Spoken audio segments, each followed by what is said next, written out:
Hello, everybody. It's like Derek here. Vinyl Rich. Another Vinyl Finds video brought to you by Tyskie Beer. Never had this, but it's pretty good.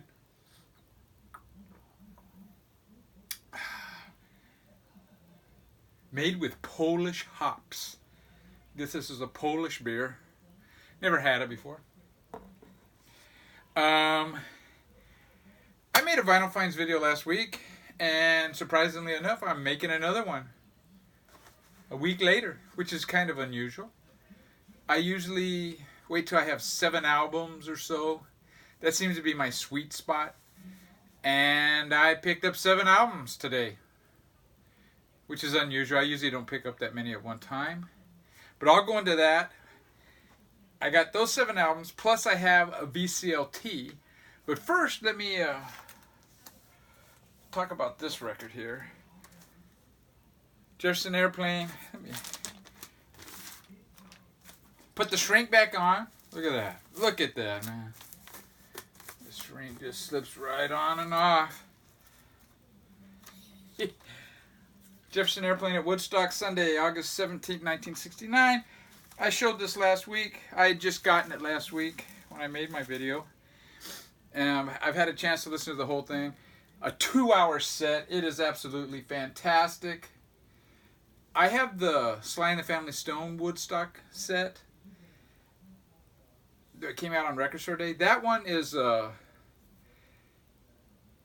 it's more of a, they get into a groove. It's more structured. They get into a groove and they stay in that structured groove pretty much throughout. This one here, it's a lot of improvisation going on. This is a fantastic 2-hour set. First time ever on vinyl. I mean, you gotta, I said this Woodstock was like 6 months before Volunteers came out. It's actually 3 months. When I make these videos, I don't have anything written down. It's just, off the top. But it's got like a 22-minute version of Wooden Ships. First time most people had ever heard that. Eskimo Blue Day, another one that nobody had never heard. Fantastic, though. This is a 15.5-minute version of the Ballad of You and Me and Ponil. But yeah, I just wanted to say it's a fantastic. Now, I didn't notice at the time. Dolphin fan Dan, I think that's his name. He pointed it out. I was wearing my brand new Jets shirt and I was holding this Jefferson Airplane album up. And he goes, "You do realize that Jefferson Airplane album is Dolphins Blue." And I go, son of a bitch, But I'm going to keep it. My oldest daughter's a Dolphins fan. Bless her little heart. On to the finds. I was at the record store today, and they had something on the wall that I've wanted. And it was a promo copy, which really doesn't matter to me. And then I saw another album that I don't have. That's a classic rock album. That was a promo. And the guy goes, yeah, he goes, I bought a collection, all promos, all classic rock for the most part. And he goes, they're all, the vinyl's all in near mint. So, oh shit. So I looked through and I got 6. The first one I got is Led Zeppelin, Presents. You got your promo sticker here. You got the hype sticker here. This album, I remember my cousin Jimmy bought this when it came out. I always thought it was a good album. I don't think it's their best album. It's a good album, though. This is when Jimmy Page was strung out on heroin. And from what I understand, all the guitar solos on this album were recorded in one day, They got him sobered up enough to go into the studio, and he recorded them all in one quick go. Cool inner sleeve. I don't know. People have said this has some kind of satanic shit meaning. I don't know what that thing is. It's just pretty weird. But yeah, very cool. Big hole in my collection. Another big hole in my 70s is the Rolling... In fact, I have a lot of holes in my 70s Rolling Stones. This is the Rolling Stones Black and Blue promotional copy. Now, usually when I make videos, I don't really mention if they're a promo copy or not. I've shown a lot of albums that I picked up used that were promos, and I never even mention it. And the reason why, it's not really that big a deal to me. I've been buying records for almost 5 years now, or I started rebuying them, I should say. I mean, I bought records in the 60s, 70s, 80s, some in the 90s. But since I started rebuying records, the biggest surprise to me was how people cherish the promos. Now, I remember in the 70s, they were the cheapies of the cheap. In fact, if I had a used Rolling Stones Black and Blue that I was going to trade in, and I had a promo one that I was going to trade in, I would be lucky if I got half the price for the promo. But things change. Anyways, this album here, the songs are kind of like long jams. They get into a groove, and they kind of stick to that groove throughout. It's got some great songs on here. I think Memory Motel's a good one. Hand of Fate. It's probably my favorite. I don't know. I don't remember them all exactly. But I had this. I bought this when it came out. And it's got who's playing on each song. Yeah, I think these are the tracks. 16 tracks, I guess.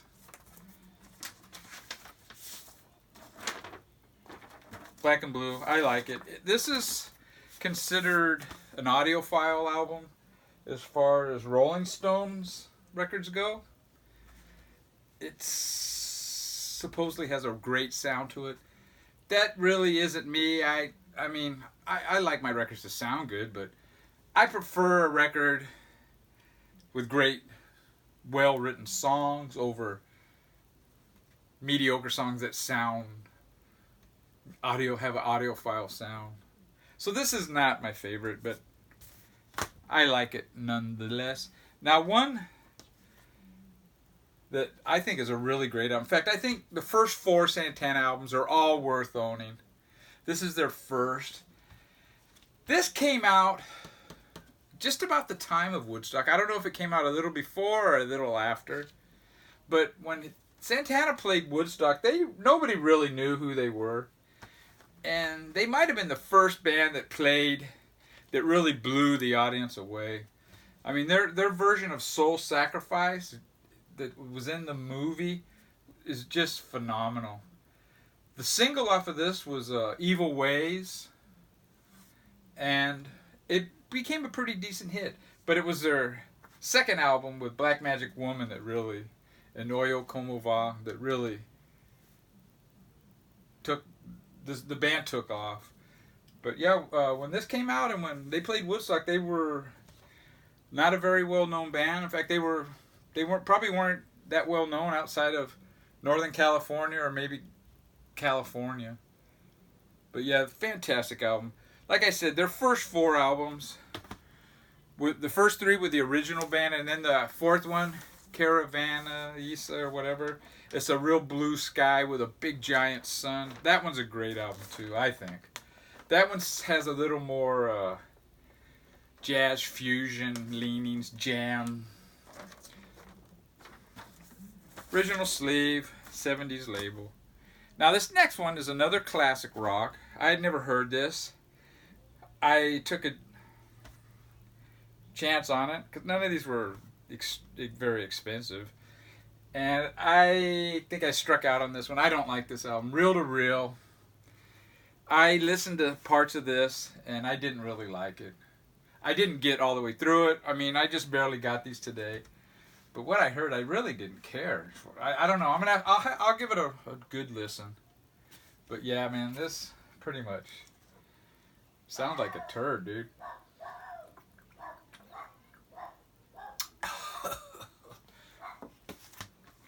And it's too bad, man, because it's love and it's a promotional DJ copy, dude. It's got this really trippy picture of Arthur Lee with his head shaved. Hope you can see that. And info. Very nice sleeve, actually. And it's on this label. I never really cared for that label, the RSO, the Robert Stigwood organization or whatever. Now this next one I have not heard. I have seen this shown a lot on the VC. And it's Ronnie Lane's solo album. Came out in 75, I believe. Ronnie Lane's something change. Slim Chance. Ronnie Lane's Slim Chance. I love Ronnie Lane. He was a member of the Faces. I guess he was a member of the Small Faces, but I'm more familiar with him in the Faces. The Faces were one of my favorite bands from the early 70s. And Ronnie Lane's songs were always great. But yeah, I'm looking forward to hearing this. I've seen Flipside CT show this. I've seen a number of people show this. And this is what the sleeve looks like. And it's on that A&M. And I think I would call this probably the last of the classic rock ones. And this is Canned Heat, recorded live in Europe. It's Canned Heat concert, recorded live in Europe. Promo. Oh yeah, promo.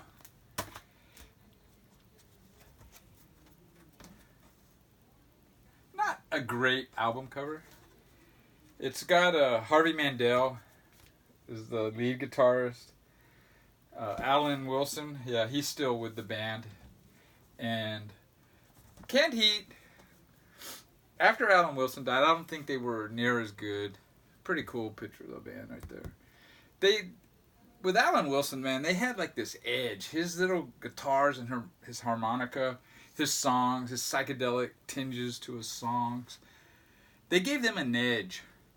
When he passed away, they kind of just became a boogie band to me. This is fantastic. The lead guitar by Harvey Mandel is so loud and psychedelic sounding. And then you got Alan Wilson's his guitar in there. The bass and drums have always been great musicians in this band.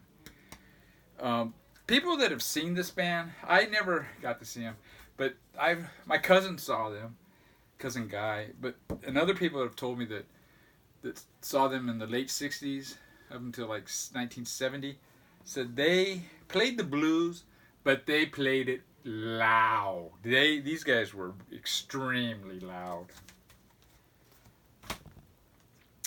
And it's on the United Artists. Now, this last one that is a promo, it's got a stamp on it. And it's not really, I wouldn't call it a classic rock, it's more of a garage rock. And it's the Nuggets original artifacts from the first psychedelic era, 1965 to 1968. And this is the reissue that came out in 1976 on Sire Records. It's got a list of all the songs and info on every song. Very cool. I mean, this, if you're new to garage rock or you haven't really explored it, I would start with the Nugget series. They have a lot of them. They tend to have the more well-established bands. I mean, you got the Electric Prunes. I Had Too Much to Dream last night. The Standells with Dirty Water. You got the Leaves with Hey Joe. Count 5 with Psychotic Reaction. And so on and so on. 13th Floor Elevators are on here. But yeah, this is fantastic. Good stuff. This is what the sleeves look like. I believe they're both the same. And then everybody knows the Sire label. Now, the last one I'm going to show here was some VCLT that I got. And it's the Mentally Ill. Martin Jones sent this to me. He's a guy that used to live in California. He moved to I think he's in Michigan. And he saw this band in concert, and he got this for me. Had all 5 members sign it. It's on Last Laugh Records. This is number 29 out of 100. I guess this band doesn't usually, they don't do a lot of gigs. They do a few gigs every year, I guess, since the last 5 or so years. And I guess they had 100 of these printed up, and for the gigs only, I think, is where you can get them. And he got this for me. Fantastic. I was not really familiar with the Mentally Ill. They had a single, Gacy's Place, that came out in 1979. I think only 500 of that were made. I think they made an album in 83. I don't think it was all the same members. And then then they broke up. Then they reunited in 1999, and Steve Albini produced an album of theirs. I've listened to that online since getting this, and that is fantastic. I will get that, and you can get that cheap. But this is basically the recordings from January 1st, 1979. And it's an audio file. It's unbelievably audiophile. It sounds like they recorded it in Journey's or Boston studio. No, actually, it was recorded at Starbeat Studios in Deerfield, Illinois. And this is as lo-fi as you can get. It's the opposite of audiophile. The guitar player's guitar sounds like he stuck some knives in the amplifier, playing with a metal guitar pick. And that's why I can see why Steve Albini would like them. They have this really metallic, the guitar has this metallic, extremely distorted sound to it. And what's weird is, like, maybe 30 seconds in or so on Tumor Boy, there's like about 5 to 10 seconds. No, it's not quite 10 seconds. Where it sounds like he pushes the distortion pedal, and you can hear the guitars normal. And then it goes back to the distortion. And the distortion is throughout the whole record. The singer is fantastic. Great singer. Which is the downfall of a lot of these bands. The singers are not that good. This guy is a good singer. The drums are real basic, but they're mixed. Very forward in the mix. Very high in the mix. Surprisingly. It's...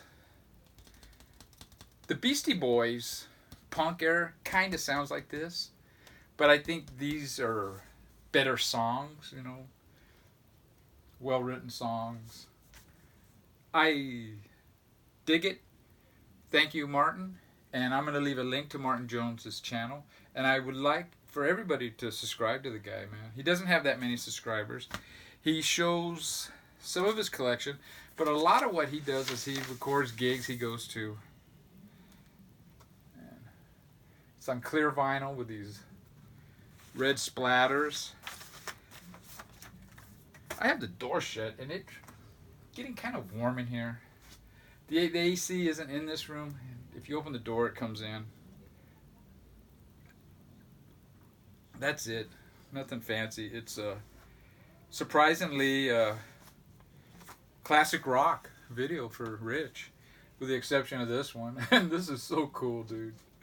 Man, the guitars in this are so distorted.